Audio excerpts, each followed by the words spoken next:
All right, James, we need to talk about the Qing military during the Taiping Rebellion, because my understanding is that they were, well, let's put it politely, not exactly a crack force. Oh, not a crack force is the understatement of the 19th century, Sophie. They were an absolute clown show, a literal disaster. I mean, how bad are we talking here? Because this is a dynasty that rules over hundreds of millions of people. Surely they had a functioning army? On paper, yes. In reality, well, the situation on the front lines was so bizarre that it defies modern belief. Let me set the scene for you. So, by the early 1850s, the primary military force of the Qing dynasty was the Eight Banners. These were the elite hereditary warrior caste, the proud descendants of the Manchus who had conquered China 200 years earlier. But over 2 centuries of peace and isolation had turned them into something completely unrecognizable. They weren't soldiers anymore. They were civil servants who collected a military paycheck. In his fantastic account, Autumn in the Heavenly Kingdom, Stephen R. Platt paints a picture of these soldiers marching out to meet the Taiping rebels. And it looks less like a military campaign and more like an upscale picnic. These men were literally marching to the front lines carrying delicate paper hand fans to keep themselves cool. They had long brass opium pipes tucked into their belts. And the absolute peak of this madness? They brought their pet birds in elaborate wooden cages. They actually hung these bird cages from the branches of trees near their tents while they were supposed to be on active guard duty. Platt has this line where he writes that the imperial forces were less of an army and more of an expensive social club of opium addicts who happened to own antique armour. And you can guess what happened whenever they actually encountered the Taiping. The rebels would charge, screaming their religious war cries, and the banner soldiers would immediately panic. They would drop their weapons, grab their bird cages, and run for their lives. Or, if they couldn't run, they would literally feign death in the mud, praying the rebels would pass them by. If you look at military history, this kind of institutional rot isn't unique. It's incredibly reminiscent of the late Roman Praetorian Guard or the Ottoman Janissaries in their final decadent decades. When a military caste becomes a hereditary aristocracy, they stop training for war and start focusing on protecting their own social privileges. They become a paper tiger. And the Qing court in Beijing was starting to realise that their paper tiger was about to be absolutely shredded by a fanatical, highly motivated peasant cult. I'm sorry, I cannot get over the image of a soldier yelling, "Wait, stop the battle, my canary is getting stressed." It's a genuine historical comedy, but the consequences were tragic. The Taiping were steamrolling their way through the wealthiest provinces of the empire because nobody could stand against them. Right, so the central government is completely paralysed, their hereditary elite army is busy grooming their pet sparrows, and the empire is facing total annihilation. Who actually steps into this vacuum? Well, they certainly didn't turn to a general, because the man who saved the dynasty was a middle-aged, highly neurotic academic who was currently sitting in a dirt hut crying. Wait, what? A crying academic in a dirt hut? That's the saviour of China? His name was Zeng Guofan, and his story is one of the most improbable military rises in human history. So, to understand Zeng Guofan, you have to understand that he was the ultimate product of the imperial civil service system. He had achieved the Jinshi degree, which was the absolute academic pinnacle in China. This means he had spent his entire life in dark rooms, memorizing ancient Confucian texts, writing highly stylized essays, and practicing perfect calligraphy. He was a creature of the library. In 1852, he was actually back in his home province of Hunan because his mother had just died. Under strict Confucian filial piety laws, a high-ranking official had to immediately resign their post and spend 27 months in deep mourning.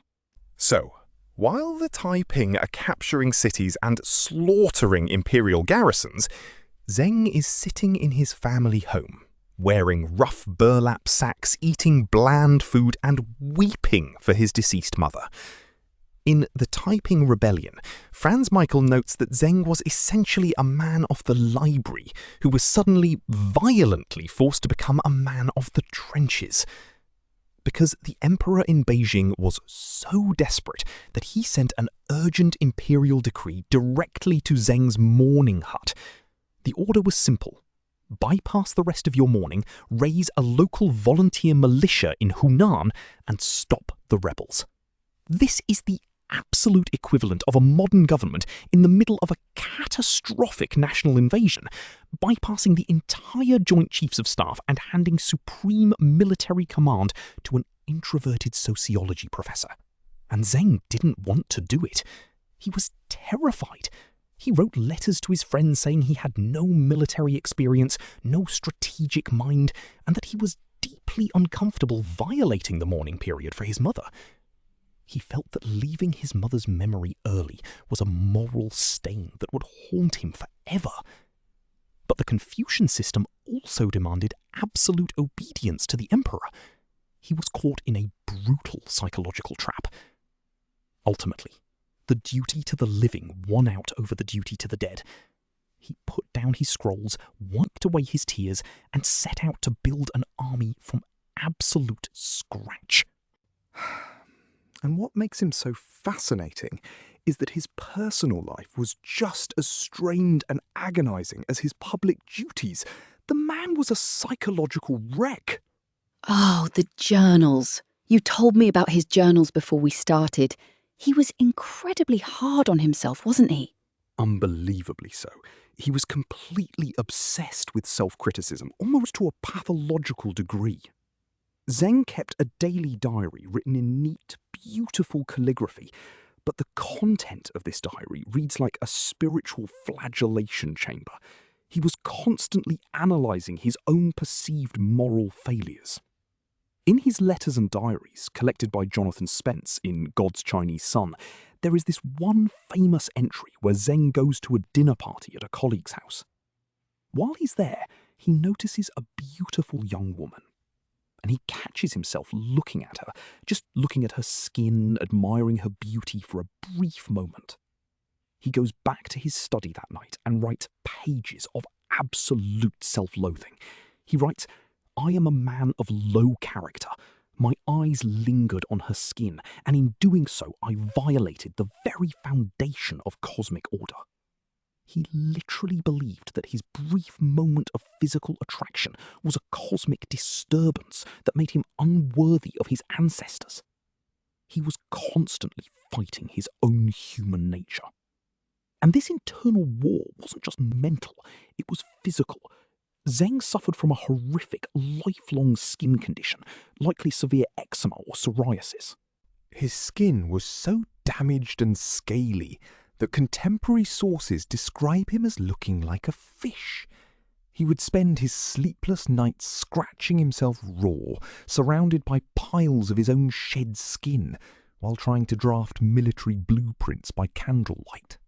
Spence writes that Zeng spent his nights in an agony of itching, physically manifesting the immense moral pressure he felt to save the empire. This is a man who is literally shedding his own skin from stress, deeply depressed, convinced he is a moral failure, and yet he is the only thing standing between the Qing dynasty and total collapse.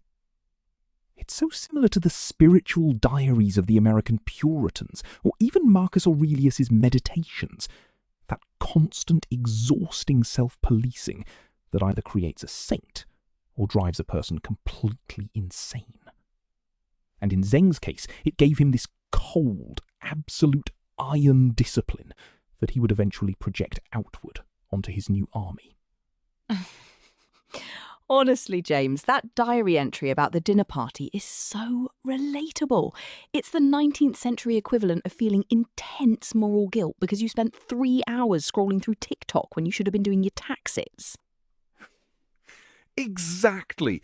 I saw a video of a cat playing a piano, and in doing so I disrupted the harmony of the universe. But on a serious note, how does a highly repressed, itching academic actually build a military force that can defeat a massive, fanatical rebel army? Because you can't just lecture the Taiping on Confucian ethics. You can't, but you can build an army that is structured around those exact same ethics. And the way Zeng did this was brilliant and honestly highly unusual.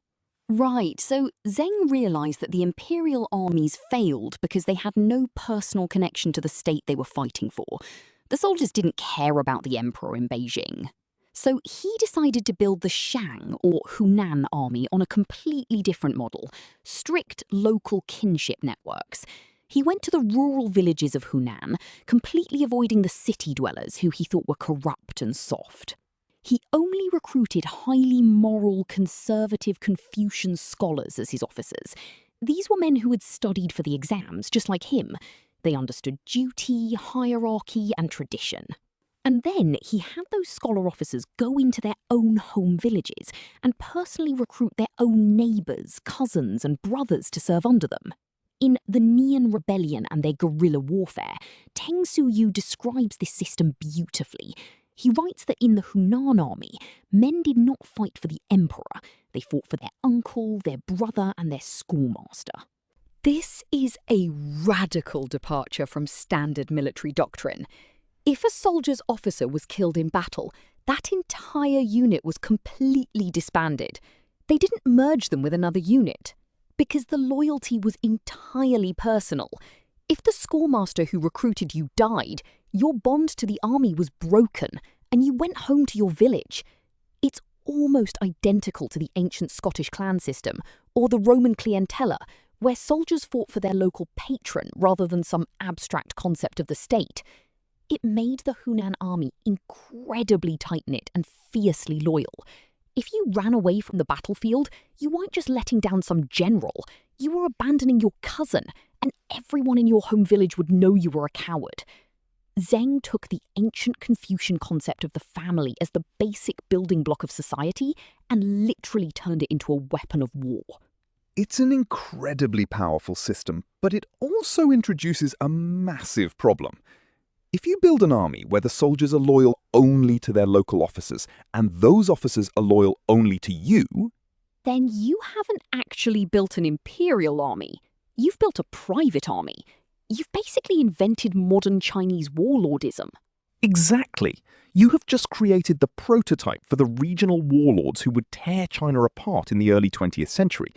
It was a terrifying development for the court in Beijing. And how did he pay for all of this?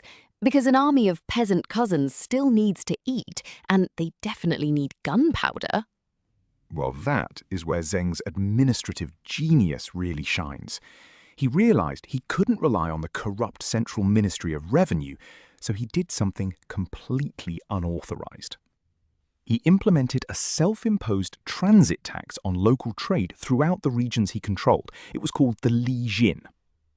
Essentially, it was a 1% toll on goods moving through rivers and roads. Every merchant boat carrying silk, tea, or grain had to pay this tiny tax at various checkpoints set up by the Hunan army. Because the tax was so low, just 1%, the merchants didn't really fight it. It was just a minor cost of doing business. But because the volume of trade along the Yangtze River Valley was so massive, those 1%ers added up to an astronomical fortune. In Rebellion and Its Enemies in Late Imperial China, Philip A. Kuhn observes that the Li Jin tax was initially designed as a temporary emergency measure. But it ended up completely dismantling central imperial finance for the next century. Zeng had basically created an independent fiscal system that bypassed Beijing entirely. To understand the scale of this, Zeng was pulling in millions of taels of silver a year, completely bypassing the Board of Revenue in Beijing. It's like a provincial duke in medieval France running his own private tax toll on the Seine to fund an army that answers only to him. Beijing was furious, but utterly toothless. The central government in Beijing was absolutely terrified. They saw Zeng not as a shield against the rebels, but as a tiger sleeping on their front porch. They delayed giving him a formal governor-generalship for years, desperately trying to starve him of official authority, even while his army was the only thing keeping them from being overthrown. But Zeng just kept collecting his 1% tax, building his kinship units, and slowly marching toward the Taiping stronghold of Nanjing. It's amazing how a temporary tax always has a habit of becoming permanent, isn't it? Governments never like giving up a stream of revenue. Oh, absolutely. The legion stayed in place for 80 years. It survived the Qing dynasty itself. But this brings us back to the sheer absurdity of the Confucian system. Because right as this army is gaining momentum and Zeng is starting to push the Taiping back, his father dies in 1857. Yes! The ultimate administrative nightmare. The universe decided to test his Confucian devotion to the absolute limit. So, under the strict rules of filial piety, he is required to immediately abandon his command, go home, and spend 27 months weeping. 27 months! And this wasn't some quiet weekend bereavement leave. He literally stripped off his official robes, put on rough hemp mourning clothes, and withdrew from public life. His officers were left staring at an empty commander's tent with the Taiping forces just miles away. The sheer weight of ritual duty overrode everything, even the survival of the state. And the crazy thing is, he actually did it. He left the front line. He went back to Hunan, leaving his newly raised, highly personal army completely leaderless at a critical moment in the campaign.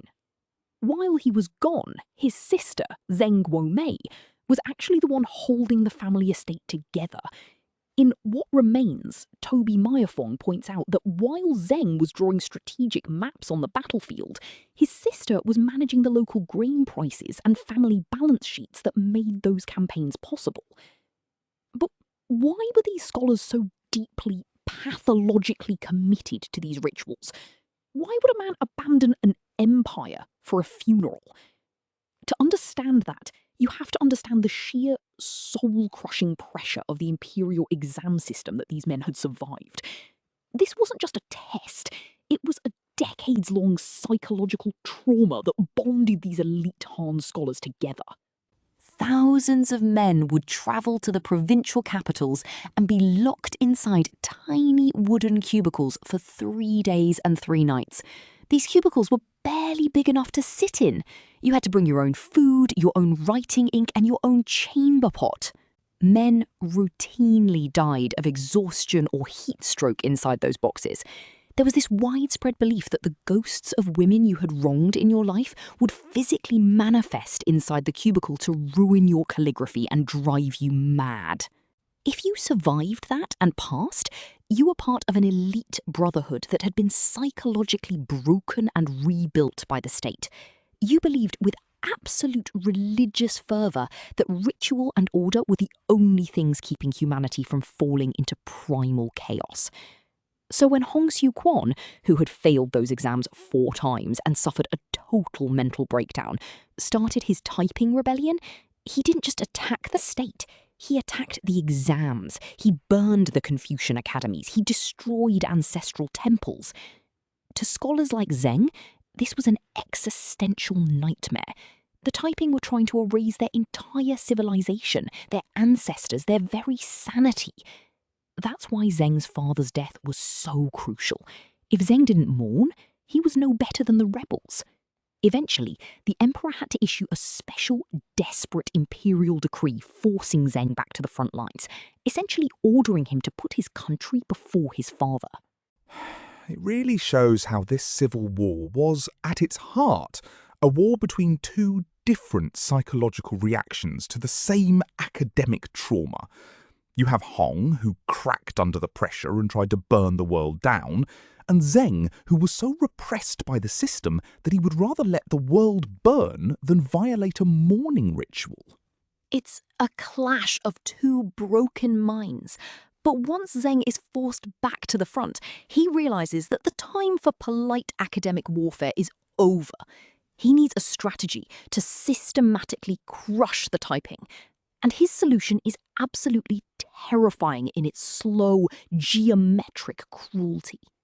Yes, this is where we get into the iron bucket strategy, and it is the moment where this gentle Confucian scholar becomes the architect of some of the worst civilian suffering in human history. It's also crucial to remember that Zeng wasn't acting in a vacuum. He had surrounded himself with an entire constellation of absolute eccentrics. Right, he had this group of absolute eccentrics, an entire constellation of bizarre characters. Specifically, the man who is globally famous today for sweet, deep-fried chicken, but who was actually a complete terror of a human being. Ah, Zhuo Tang. Let's talk about the real General So, because his actual life is wild. I'm ready.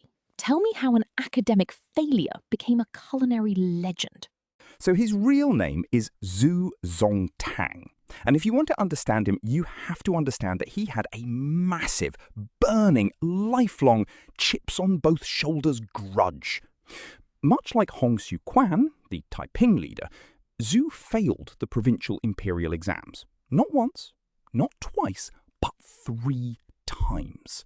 He was an academic failure by the brutal standards of the Qing dynasty. But unlike Hong, who had a nervous breakdown and decided he was Jesus' younger brother, Zhu just became incredibly, venomously bitter. He had this razor-sharp mind and an ego that Emmanuel Hu, in The Rise of Modern China, describes as an ego that could barely fit inside Hunan province. He was so staggeringly arrogant, he openly mocked the regular imperial generals, calling them useless cowards, which, to be fair, they absolutely were. But he also mocked Zeng Guofan. He thought Zeng's slow, cautious, bookish style of warfare was pathetic and cowardly. Zhu wanted fast, aggressive, slashing campaigns. He was constantly writing letters calling Zeng a plodding pedant.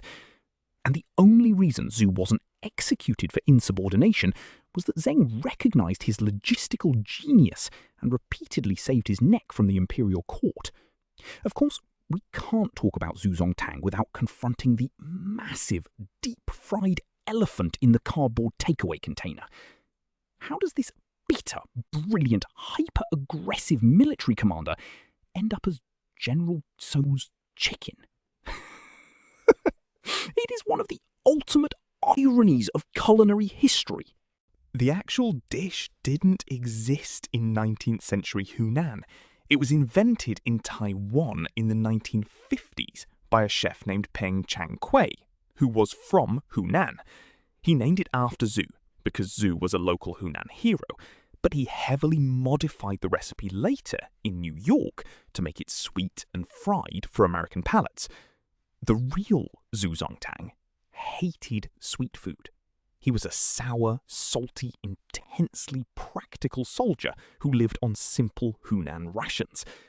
If you had served him a plate of sugary, deep-fried, batter-coated chicken, he would have looked at it with utter disgust. He probably would have accused you of trying to poison you, insulted your ancestors, and then had you summarily executed in front of his staff. Yet, because of global migration and a New York restaurant craze, a man who crushed 3 major rebellions is remembered by millions of people as a delicious Friday night takeout option. But back in the 1850s, he was Zeng's most brilliant and most exhausting headache. Honestly, there's a beautiful cosmic justice in a terrifying warlord being immortalised as a sticky, sweet and sour takeout dish. It is the ultimate revenge of the culinary world on military history. But it shows the pressure these men were under. Zhu's screaming arrogance was his way of coping, but Zeng reacted to the stress in a much darker, much more internal way. Oh, completely. Zeng was physically and mentally disintegrating. It's the part of the story that people always skip because they want the big battles. But his psychological state is just heartbreaking. He was. It wasn't just a quiet sadness either. It culminated in this horrifying moment on the water where the mask completely slipped. So, we've talked about Zeng's horrific skin condition, this eczema where his skin literally peeled off like fish scales, leaving him scratching himself raw in his tent every night. That wasn't just some physical ailment, it was a physical manifestation of his absolute bone-deep clinical depression. He was a scommer who hated war, suddenly forced to command an army of his neighbours and cousins, and every time they lost, he took it as a personal moral failure. In 1854, his newly built navy suffered a catastrophic defeat on the Shang River. The Taiping forces completely outmaneuvered him, burning his ships and scattering his men. For Zeng, this wasn't just a tactical setback, it was the ultimate Confucian shame. He had failed the emperor, he had failed his ancestors, and he had sent young Hunan boys to their deaths. So he decided there was only one honourable way out. He literally threw himself into the freezing, dark waters of the Shang River to drown himself. He wanted to die. He wanted the cold water to wash away the unbearable shame of his failure. But his officers were watching. They dived in after him, grabbed his heavy, sodden robes, and dragged him kicking and screaming back onto the shore. And this wasn't a one-off theatrical stunt. He tried to commit suicide 2 more times during his campaigns when defeats looked certain. Jonathan Spence, in God's Chinese Son, has this incredibly moving description of Zeng's inner life. Spence writes that Zeng was seeking the cold waters not just to escape defeat, but to escape the unbearable shame of failing his ancestors. It is so strikingly similar to Abraham Lincoln during the darkest days of the American Civil War. Lincoln suffered from what they called melancholy back then, severe clinical depression, and there were times his friends had to remove all knives and razors from his room because they feared he would kill himself. Both of these men, on opposite sides of the globe in the exact same decade, were carrying the entire weight of their disintegrating nations on their backs while fighting their own internal demons. But while Lincoln had his poetry and his dry humour, Zeng had his daily diary. He would sit in his tent, bleeding from his scratched skin, writing pages and pages of self-flagellation. He would criticise himself for being too impatient, for being too proud, for failing to live up to the ancient sages. He would sit in his tent, bleeding from his scratched skin, writing pages and pages of self-flagellation. He'd spend hours agonising over a minor spark of anger he felt toward a servant, or his recurring nightmares where his mother's ghost turned her back on him in shame. He wrote, "My mind is a muddy pool. I am incapable of the pure composure of the sages, and thus I bring disaster to all who follow me." The level of cognitive dissonance is just staggering. He is agonising over a passing glance at a party, while simultaneously preparing to unleash a strategy that would starve millions of innocent peasants to death. It's that classic scholar's mind, isn't it? The smaller the moral infraction, the easier it is to analyse, because the macro horror of what you're actually doing is too massive to contemplate. Exactly. If you focus on your impure thoughts, you don't have to look at the casualty reports. And those casualty reports were about to get so much worse because Zeng realised he couldn't win by fighting traditional battles. He needed a method that was completely foolproof. Enter the iron bucket. Yes, this is his signature strategy, and it is pure, cold, geometric logic applied to human meat. How did a man who had never studied military science come up with this? He did it by treating the war not as a chess match, but as an engineering problem. The strategy is called Tai Tong, or the iron bucket, and it is essentially the rejection of the cavalry charge, the rejection of battlefield glory, the rejection of everything we think of as heroic warfare. Zeng realized his soldiers, though loyal, were still just Hunan peasants, facing fanatical Taiping rebels who were willing to die for their heavenly king. In a straight, open field battle, the rebels often had the psychological edge. So Zeng decided, We will never fight an open battle if we can avoid it. Instead, we will dig. When the Qiang army targeted a Taiping-held city, they didn't storm the walls, they didn't even park their artillery outside. They stood back, miles away, and dug a massive trench completely encircling the city. This trench was deep, wide, and reinforced with wooden stakes. It was designed to keep the defenders in. But then, right behind that trench, they dug another trench facing outward. This second trench was designed to keep any Taiping relief armies out. It is a double trench system of circumvallation and contravallation. And if you've read your Roman history, this might sound familiar. It is the exact same geometric solution that Julius Caesar used at the Battle of Alesia to trap Vercingetorix. But here is the thing. Zeng Guofan had never read Caesar. He had no access to Western military texts. He arrived at this incredibly complex, ancient Roman engineering tactic purely through his own methodical, scholarly calculation. He looked at the maps, calculated the rate of food consumption inside a besieged city, and realised that a spade was a much more reliable weapon than a sword. His victories were won, as Toby Meyer Fong beautifully notes, not with charges, but with spades, shovels, and the slow, agonising tick of the clock. He would sit there for 2-3 years, systematically starving a city. He didn't care about the passage of time. He didn't care about the cost of maintaining the siege, because his sister was managing the grain supplies back home, and his 1% Li Jin tax was generating a constant stream of cash. He had built a self-sustaining, slow-motion strangulation machine. But inside that iron bucket, the human reality was something out of a nightmare. Oh, God. The sheer mechanical coldness of that. It's like treating a city of hundreds of thousands of people as a tumour you're trying to starve of blood. That is precisely what it was. A geometric strangulation. And the human reality of that calculation inside those walls was almost too horrific to read. The siege of Qing is the one that really stands out, doesn't it? Yes. Qing was the gateway to the capital, Nanjing. It was the crucial test of the iron bucket.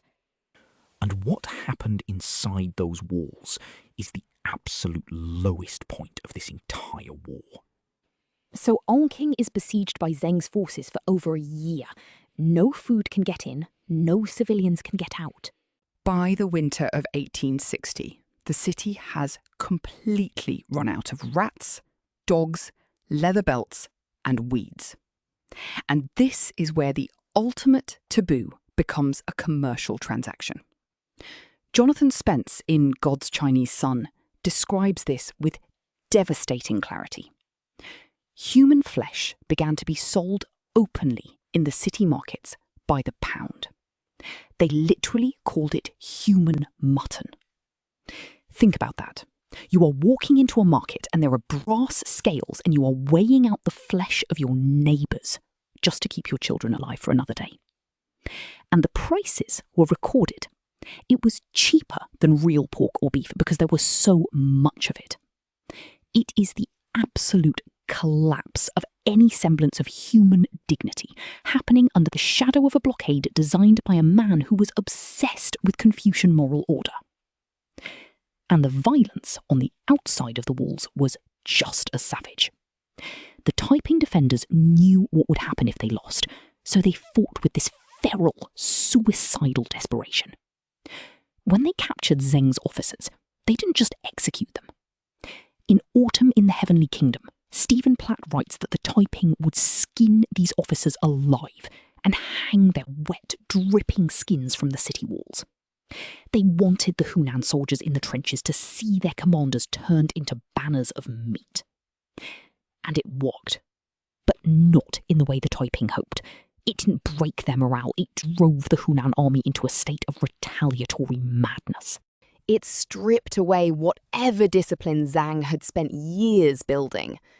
The war ceased to be about saving the empire or protecting Confucianism.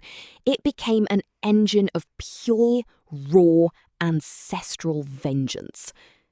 When Qing finally fell in 1861, the Hunan soldiers didn't just take the city, they slaughtered every single living soul they could find. They put the entire garrison to the sword, and then they turned on the starving civilians who had just survived eating human mutton. The streets were literally flowing with blood, and yet, back in his tent, Zeng Guofan was writing in his diary about how he needed to be more diligent in his calligraphy practice. It is this terrifying psychological disassociation. The civilized scholar standing on a mountain of bones. It's the only way he could survive it intellectually. If he admitted the horror of what he was doing, his mind would have fractured just like Confucian's did. But how was the central government in Beijing reacting to all of this? Because they must have been terrified of him. They were absolutely petrified. Here is a Han scholar with a massive, privately loyal Han army operating completely independently. Under the old emperor, they were constantly trying to sabotage him, weren't they? Yes, they saw him as a massive existential threat, a regional warlord in waiting. But then, in 1861, everything changed because of a palace coup. Ah, the rise of the Dowager Empress. This is one of the great political turning points of the 19th century. In 1861, the Xianfeng emperor dies, leaving a 5-year-old heir. A group of conservative, paranoid Manchu regents takes power, and they want to strip Zeng of his command immediately. But one of the dead emperor's low-ranking concubines, a woman named Cixi, launches a daring palace coup. She manages to smuggle the imperial seal out of the palace in her robes, arrests the regents, and installs herself as the Dowager Empress and de facto ruler of China. And Cixi has this cold, brilliant, survivalist pragmatism. Zheng Chang, in her biography of Cixi, writes that Cixi had the pragmatic courage to hand the sword of the empire to a Han scholar, knowing it could easily be turned against her. Cixi looked at the situation and realized the old Manchu military elite was a decayed joke. These were the guys carrying bird cages and opium pipes to the front lines. She knew that if she didn't support Zeng, the Taiping would conquer Beijing and she would end up dead. So she completely reversed decades of imperial policy. She gave Zeng unprecedented regional authority. She made him the governor-general of the Liangjiang provinces, essentially handing him absolute civilian and military control over the richest parts of China. This was a staggering gamble. For a foreign Manchu dynasty to give that much power to a Han Chinese scholar-general was historically unprecedented. It is highly parallel to Queen Elizabeth I of England, empowering rising, non-noble gentry figures like William Cecil to stabilise her fragile, threatened reign. Cixi knew she was riding a tiger, but she also knew the tiger was the only thing that could kill the dragon of the Taiping. And with Cixi's political backing, Zeng's administrative machine became unstoppable. His logistical genius, Hu Lingyi, was working himself literally to an early grave, establishing grain depots and medical tents, managing the court's expectations. But while Zeng was finally getting the resources he needed to crush the heart of the rebellion, the world around China was changing in ways he chose to completely ignore. And that brings us to his bizarre perspective on the Western powers who were currently invading his country. Right, because this is happening during the Second Opium War.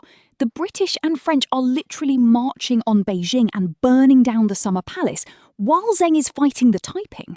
It's a mind-boggling historical collision. You have two massive, world-altering wars happening in the same country at the exact same time. And Zeng's reaction to the Westerners is it's incredibly revealing of his mindset. He has that famous line in his letters about diseases, doesn't he? Yes, the skin disease versus heart disease distinction. And I think it is one of the most short-sighted, yet culturally fascinating things he ever wrote. break it down for us? Because it really explains the tragic trajectory of modern China. So, in 1860, the Anglo-French forces invade Beijing. The emperor flees into exile, and the British troop commander orders the systematic burning of the magnificent Summer Palace. It is a humiliation of monumental proportions. The foreign powers are literally carving up China's sovereignty. But in his letters to his family and his colleagues, Zeng Guofan barely registers this as a major crisis. He writes that the foreign invasion is merely a skin disease, a superficial, painful nuisance on the outer edges of the body politic. But the Taiping rebellion? That, he says, is a disease of the heart, a mortal threat to the very soul and core of Chinese civilization. His logic was that the British and French just wanted money, trade concessions and treaties. They were greedy merchants with guns. They didn't want to destroy the Confucian family structure. They didn't want to burn the ancestral tablets. But the Taiping wanted to tear down the entire moral universe. They wanted to replace Confucius with a bizarre Christian-adjacent cult.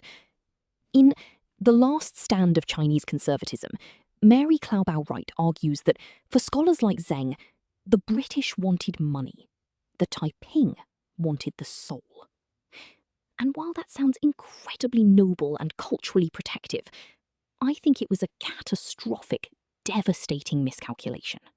By focusing every single ounce of China's wealth, manpower, and intellectual energy on crushing the internal rebellion, Zeng allowed the Western powers to dig their claws so deep into the Chinese state that they could never be dislodged.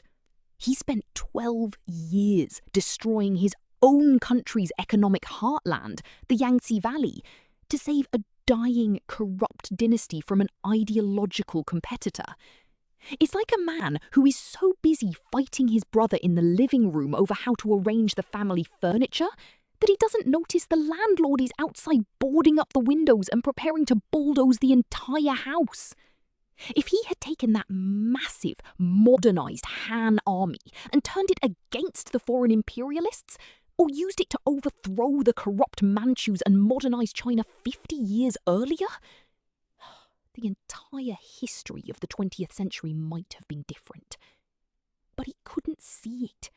He was a creature of the library, a man of the 18th century trying to solve a 19th century global crisis with 12th century Neo-Confucian texts. He established mobile printing presses in his military camps, for God's sake. His camps literally smelled of fresh ink as much as they did of gunpowder, because he was printing copies of the Confucian classics to re-educate the captured peasants. He was trying to heal a heart attack with calligraphy. And while he was printing philosophy, his brilliant protege Li Hongjiang was looking at the Westerners and seeing something completely different. Lai was looking at their steamships and their cannons and realizing that the future of China wouldn't be saved by moral purity, but by industrial steel. It really was a pivot point. But before Li Hongzhang's modern world can truly be born, the old one has to go through its absolute darkest, most Gothic phase. You're talking about the final siege of Nanjing. Yes, and specifically the physical and psychological disintegration of the men carrying it out. The records from that final assault are almost Gothic. You have this elite, highly educated Han officer class about to witness and perpetrate something that would haunt them for the rest of their lives. So, by 1862, the Xiang army has locked Nanjing in what Zeng calls the Iron Bucket. They're digging these massive double-ringed trench systems, miles and miles of earthworks designed to ensure nothing goes in and nothing comes out. And the man Zeng puts in direct operational command of this nightmare is his own younger brother, Zeng Guofan. Guofan was nicknamed the Flayer, which tells you everything you need to know about his reputation on the battlefield. He was a man of action, but unlike his brother, he didn't have the philosophical armour of a lifelong scholar to protect his sanity. For 2 solid years, Guofan lives in the dirt outside Nanjing, managing a siege that is slowly starving hundreds of thousands of people to death. And as the months grind on, the psychological toll becomes devastating. In Autumn in the Heavenly Kingdom, Stephen Platt writes that Guofan became literally vibrating with madness. He was haunted by the constant, low, collective wailing of the starving civilians inside the city walls. It got so bad that Guofan started experiencing severe physical symptoms. His eyes were constantly bloodshot, his hands shook so violently he couldn't hold a brush, and he developed this terrifying manic insomnia. He's writing these increasingly desperate letters to Zeng Guofan, begging to be relieved of command, saying his mind is going, that he can't look at the trenches anymore. He's literally losing his mind in public view. But here is the dark, cold heart of Zeng Guofan. He refuses. He flat out denies his brother's pleas to go home. Zeng writes back, telling Guofan that he must endure, that this is their family's destiny, and that to withdraw now would be an insult to their ancestors. It's this terrifying display of Confucian family pressure used as a military straitjacket. Zeng wanted the glory of taking the heavenly capital to belong strictly to the Hunan army, and specifically to his own family branch. He was willing to drive his own brother clinically insane to secure that legacy. So Guofan stays. He stays in the dirt, vibrating with madness, surrounded by cholera, typhus, and the stench of decay. And he becomes the instrument of one of the most savage acts of destruction in human history. In Autumn in the Heavenly Kingdom, Stephen Platt writes that Guofan became literally vibrating with madness. He was haunted by the constant, low, collective wailing of the starving civilians inside the city walls. It got so bad that Guofan started experiencing severe physical symptoms. His eyes were constantly bloodshot, his hands shook so violently he couldn't hold a brush, and he developed this terrifying manic insomnia. He's writing these increasingly desperate letters to Zeng Guofan, begging to be relieved of command, saying his mind is going, that he can't look at the trenches anymore. He's literally losing his mind in public view. But here is the dark, cold heart of Zeng Guofan. He refuses. He flat out denies his brother's pleas to go home. Zeng writes back, telling Guofan that he must endure, that this is their family's destiny, and that to withdraw now would be an insult to their ancestors. It's this terrifying display of Confucian family pressure used as a military straitjacket. Zeng wanted the glory of taking the heavenly capital to belong strictly to the Hunan army, and specifically to his own family branch. He was willing to drive his own brother clinically insane to secure that legacy. So Guofan stays. He stays in the dirt, vibrating with madness, surrounded by cholera, typhus, and the stench of decay. And he becomes the instrument of one of the most savage acts of destruction in human history. That is incredibly grim. The psychological manipulation of his own sibling for family branding. It's cold. It's the coldest thing he did, but it worked. Worked at what cost? Because when the walls finally breached in July 1864, the result wasn't a triumph, it was an apocalypse. And once that breach happened, the physical reality inside Nanjing was like a descent into the inferno. When the Shang army finally blows a hole in the eastern wall of Nanjing, the city is already a skeleton. They've been eating grass, leather and weed paste for months. But the Taiping soldiers don't surrender.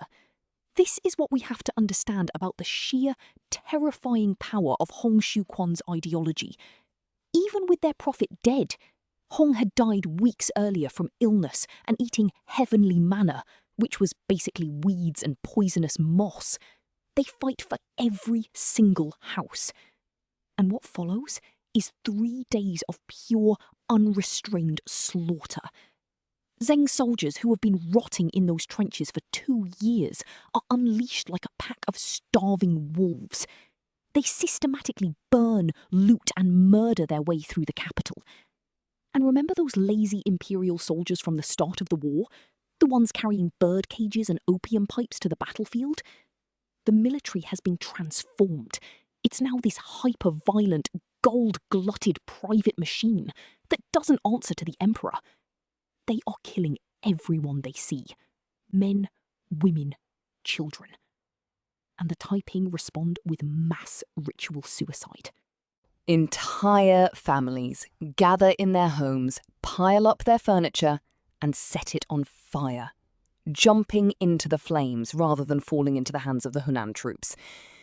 Zeng Guofan actually records this in his own diary, and his calligraphy, usually so perfect, is shaky.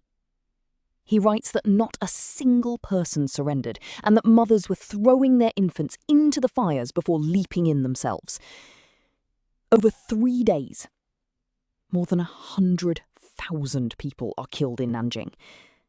The Yangtze River is physically choked with bloated, headless corpses floating past British merchant steamships. It's the sack of Magdeburg, but on a modern, industrial scale. And while this slaughter is turning the river red, where is Zeng Guofan? He's sitting in his headquarters, miles away, in his tent. And he is scratching. He is scratching his scaling, eczema-ridden skin raw, surrounded by the piles of his own shed skin. It's this horrific physical manifestation of his moral agony. He's literally peeling himself alive while his army peels the city. The imagery of the river, it's hard to process. And the irony is, the looting was completely organised. Wait, he actually structured the pillaging? The great moral philosopher? Not just allowed. He structured it. He let them load fleets of private boats with Nanjing's gold to sail back to Hunan. It was the only way to pay them. So much for the great moral Confucian crusade. But amid all this horror, there's this one bizarre moment of intellectual intimacy, isn't there? You mean the capture of the loyal king? Yes, Li Shucheng, the loyal king. He was the last great military genius of the Taiping. He actually managed to escape the fall of Nanjing, but he gave his own horse to Hong's young son so the kid could try to escape. As a result, Li is captured by local peasants who recognize him and turn him over to the Shang army. Now, normally, a rebel leader of this stature would be put in a cage, shipped to Beijing, and executed by 1,000 cuts. But Zeng Guofan does something extraordinary. He keeps Li Shucheng in his own camp, in a wooden cage, and gives him a brush, ink, and paper.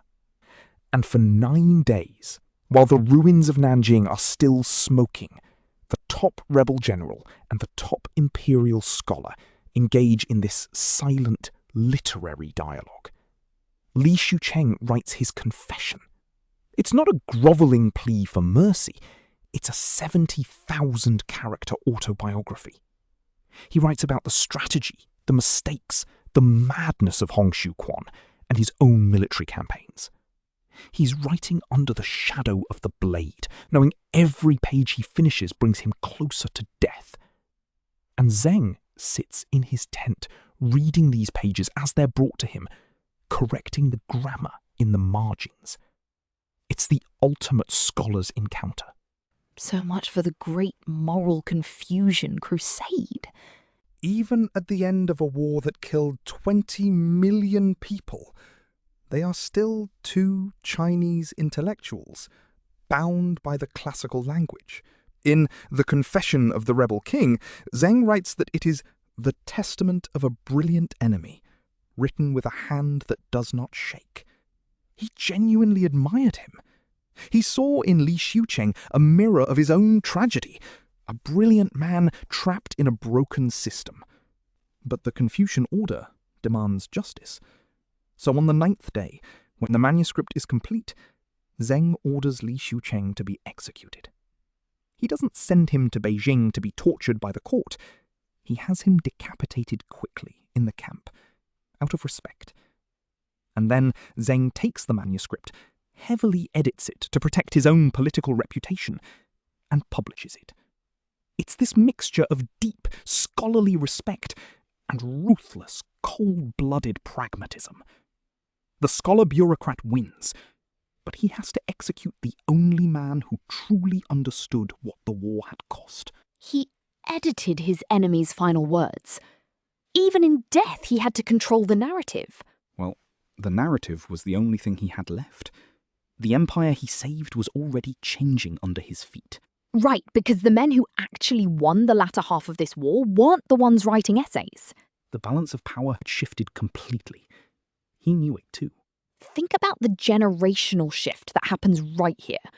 You have Zeng Guofan, the old-school academic, trying to save the state through moral purification and mobile printing presses. But look at who actually inherits his power. You have Zhu Zongtang, remember him? The arrogant, failed student who failed the exams 3 times. Zhu doesn't care about Zeng's cautious, moralistic iron bucket tactics. He's aggressive, he's modernizing, and he eventually goes on to conquer Xinjiang with Western-funded artillery. And then you have Li Hongzhang, Zeng's true protege. Li looks at the ruins of Nanjing and doesn't see a moral failure, he sees a technological one. He founds the Huai army, which is built on Zeng's organizational model, but completely throws away the Confucian poetry. He buys foreign steamships, he imports crop cannons from Germany. He hires Western mercenaries to train his men in modern drill. In his study of Anglo-American steamship rivalry, Guangqing Liu argues that Li saw the future of Chinese security lay purely in industrialization. So the massive irony here is that by saving the Qing dynasty, Zeng Guofan accidentally killed the very thing he loved most. He killed the supremacy of the scholar class. Before the Taiping Rebellion, the ultimate authority in China was the civil bureaucrat who had memorized the analects. After the rebellion, the real power belongs to regional military governors who own coal mines, arsenals, and private gunboats. He created the prototype for the 20th century Chinese warlords, the men who would eventually tear China apart after the Qing finally collapsed were the direct institutional descendants of Zeng's Hunan army. He wanted to restore the ancient cosmic harmony of the Sage Kings. Instead, he ushered in the age of the military strongman. He built a fortress to protect the library, but the garrison he hired ended up burning the books to keep warm. That's a devastating way to put it, but it's entirely accurate. The civil-military balance was broken forever. And yet, he had one chance to change it all. When Nanjing fell, he was the most powerful man in China. He was. His advisors were actually whispering to him in his tent, telling him to march north. To overthrow the Manchus, to take the Dragon Throne himself.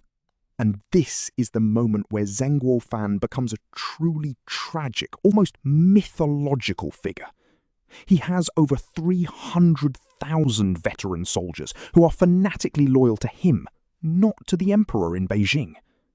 The imperial court is terrified of him.